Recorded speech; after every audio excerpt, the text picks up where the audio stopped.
Ma Mission TV, le miroir du monde. Bam abe, tango bosenga ki ba marche to tambola na bino to mona pasi, la police ebeta biso, tango ezalaka makambo fayulu bosenga autorisation te. Na 50 bana kokota sans autorisation. Oh nini we 50 comment la ngozaka 50?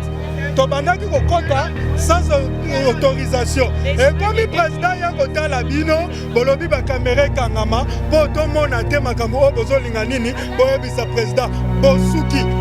Qui na senko kuna. Si toza kanyaka te tosala comme ça na biso. Ba marche pas to kosala na tata cardinal po kende bo sensibiliser. Biso tozo kende tozo bima. Ba msu bazo buka na makolo. Ba lacrymogène epai. Nyos wana tali yango te kaka lelo oyo nde akomi koboya bato bakota Sacré-Cœur. Église yango eza ya ye, église ya tata nzambe eza ya ye te. Alors bandeko wana bakangaki bango na ba matériel na bango ezalaki kuna na kati. Ere ekomaka ke bake kolibere bango ezalaka kaka o te to signer des charges biloko wana tokolandela yango osima. Nde yo moto yaki akotika memo na biso po babenda ye matoi po soki te akokeke kosetrouve na kinga kati. Ma Mission TV, le miroir du monde. Ma Mission TV en direct awa esika ba journaliste baye pona nini pona kopanza sango na likambo ekombeli ba journaliste lobby na Sacré-Cœur bakendaki kosala reportage ya messe ya Pâques et puis bazalaki détenu par la police nani atindaki bango. Ba journaliste ba se présenté awa liboso ya centre Lindonge pona koluka ko mekapotika memo bon na ba konjambo do 5 ke biso toza ba journaliste to panzaka sango partout toza wana pona ko couvrir ba événement partout surtoutaki ya Pâques na ba connaissance na sengi na bino libérer kaka ba mina biso mibale ovuma ba kangi ba sale le côté ba supe image place mabete ba supe image ya mabete ba fingi pe mo kondimo côté ya mboka vraiment ça biso ba journaliste pas si vraiment pour na kondibo libérer ma baninga na biso benda baza libérer na kolobana ki Congo te na kolobana lingala po bakangi bandeko na Kinshasa soki to tie français ba koyoka biso bien te po to tikela bato français bato télé 50 yango ba mona na boloko biso to kokende boloko te po to yebi makambu tozo sala bandeko bam abe tango bosenga ki ba marche to tambola na bino to mona pasi la police ebeta biso tozwa ba lacrymogène po tozwa information to lekisa eloko bobandaka kosenga mese Kabila soki boliaka nini bopesa biso te mais biso to sala musala na biso lelo yo biso pete batu to tindaki bino boza na sima fayulu o vérité désir tango président aye pa na bino toke ko filmer comme ngambu totindaka bino te tango ezalaka makambo fayulu bosenga autorisation te na 50 bana kokota sans autorisation oh nini we 50 comment la ngozaka 50 to bandaki kokota sans autorisation et comme le président ya kotala bino bolobi ba caméra kangama po to mona te makambo o bozolinga nini boyebisa président bosuki bobimisa bandeko na biso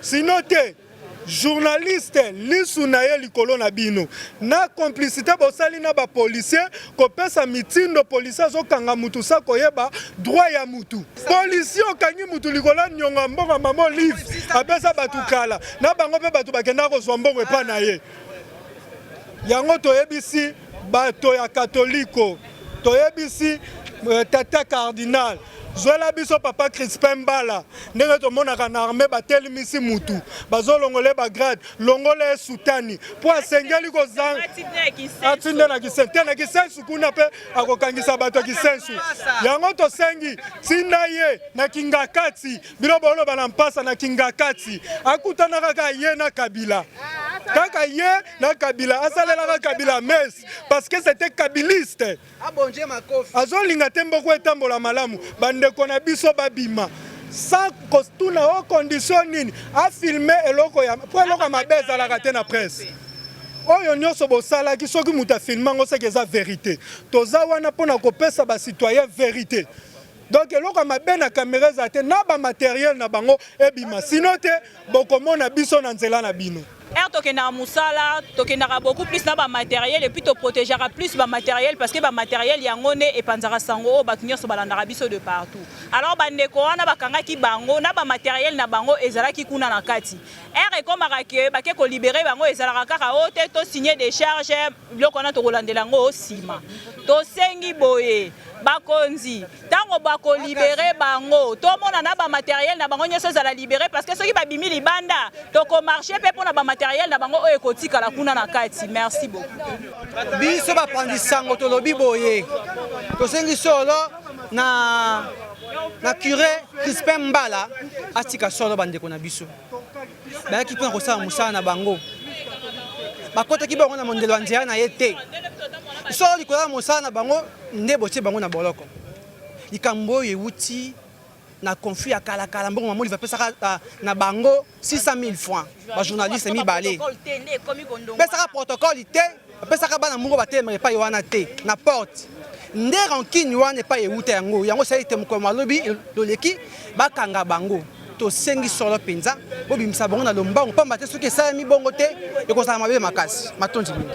Nous, collectif des journalistes et éditeurs de Kinshasa, venons à ce présent mémo déposé auprès de son Excellence, Monseigneur l'archevêque métropolitain de Kinshasa, Fridolin Ambongo Besungu, signifiant notre indignation sur l'arrestation illégale de nos deux confrères arrêtés le dimanche 21 avril 2019 en plein exercice de leur profession à la paroisse Sacré-Cœur de la Gombe, sous le label du père curé Crispin Mbala pour plusieurs raisons non valables qui violent intentionnellement l'article 24 de la Constitution de notre pays dans ses deux premiers alinéas. Sur ce, nous condamnons cet acte de barbare commis par ces prélats catholiques et nous exigeons la libération immédiate sans condition de nos deux confrères.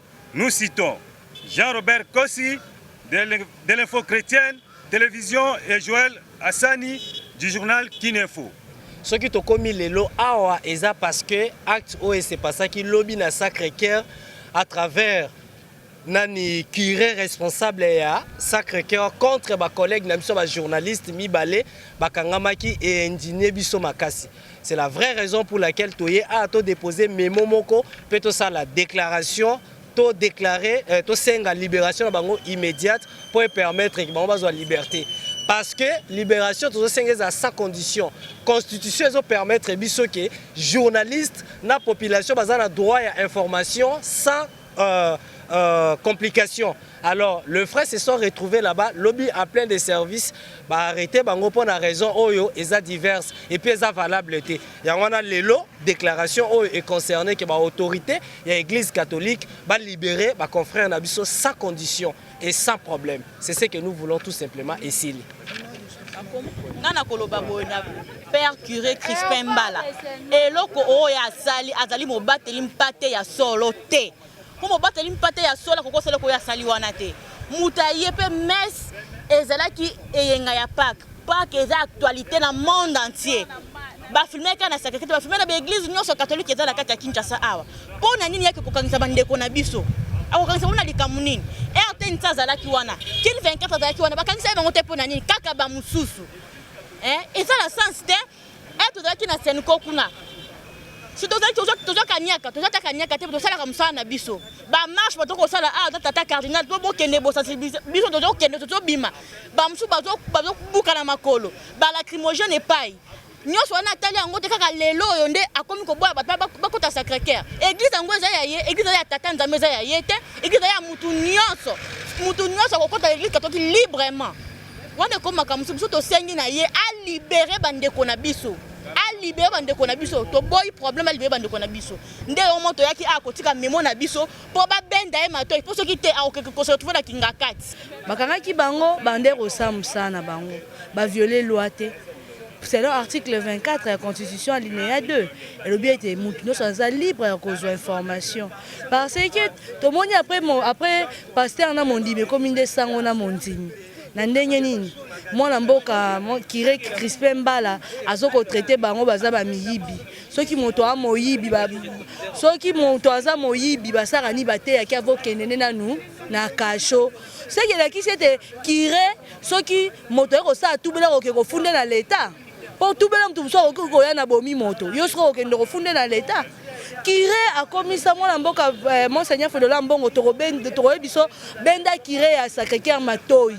A commis ça Sacré-Cœur et sika commerce nae na ba protocole na ye privé o ba biso ki mon konzo aye bango ba ye ba zui enveloppe po ba memela ye soka moni journaliste ko bi ke journaliste azaka mutu moko ya songi journaliste azaka na pona ko panza sango asali nini ko boya ba journaliste ba samba bo journaliste azaka mutu catholique te to kendaka sen ko to zora ba $3 to l'extra information sen côté wanto za miyibite aletango ekomi siko makambo ya nini mesi pe ya nini ya paki oyo ezalaki ete makambo tomoni mwana mboka mosengo ayokani na président na biso Félix Tshisekedi do yo oza na contre koyokana wana do elekisi ete ekomi siko likambo ya sango na mondimi bandeko balalaki na kasho eza condamnable na kati église bobengi jipa la police eye donc bino na bapasteur bamanki na boaka ndenge moko bakire donc père Crispin Mbala c'est que makambo sali ezalaka te yango toye tokopesa rapport et pas mon kondina yo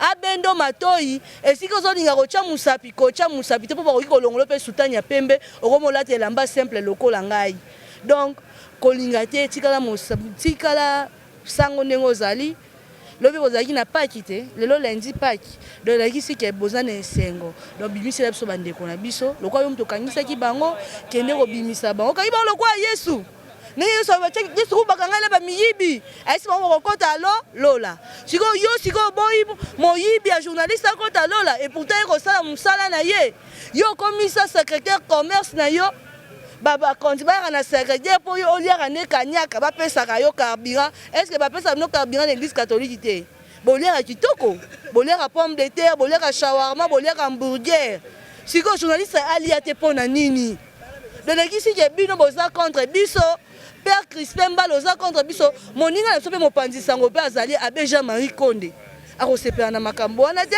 ye bakoma kopanza sango lokola biso azali confrère na biso ata aza sango Maser Ani aza concert siko makambo ya boy yo lingi kaka yo moko ndo lia komelaka supu ale biso nde bajournaliste toliaka te na kati ya Sacré-Cœur soki ozo continue na caractère wana en tout cas père soki babi bazaka père soki mesila benga mpe na ete na longwa catholique kala soki ozo continue na caractère wana okolongola sulutani wana pembe balongolaka bango pango balongola bango akozonga mutu simple bakotinda ekisenso atuna baoyo bakenda bakingasanya ya suka cardinal atindaka bango mpona ni lokoso lelo akoma mondimi simple akoma kotyela basango bakonzi mpo bavanda yango tolobi Monseigneur Fridola Mbongo oyo moko alingaka ye alingi non à la corruption non à la médiocrité yango wana ekangi yo na maboko ndeko na yo mwana na yo Chris nani abenani nakanga koko babe Mbala akolongola soki alibere bandeko na biso te mpo baza bapapa bana